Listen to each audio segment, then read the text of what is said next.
புனித இரக்கத்தின் மாதா ஆலயம். இன்றைய நற்செய்தி. யோவான் எழுதிய தூய நற்செய்தியிலிருந்து வாசகம் 21ஆம் அதிகாரம் 20 முதல் 25 வரை. அக்காலத்தில் பேதுரு திரும்பி பார்த்தபோது இயேசுவின் அன்புச் சீடரும் பின்தொடர்கிறார் என்று கண்டார். இவரே இரவு உணவின் போது இயேசுவின் அருகில் அவர் மார்பு பக்கமாய்ச் சாய்ந்து கொண்டு, ஆண்டவரே, உம்மைக் காட்டிக் கொடுப்பவன் எவன் என்று கேட்டவர்.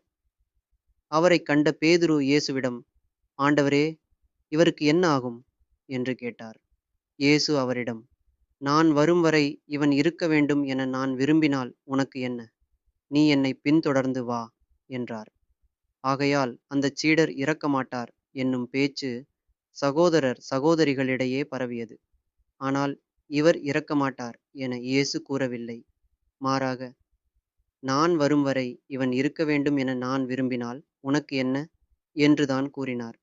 இந்தச் சீடரே இவற்றிற்குச் சாட்சி. இவரே இவற்றை எழுதி வைத்தவர். இவரது சான்று உண்மையானது என நமக்குத் தெரியும்.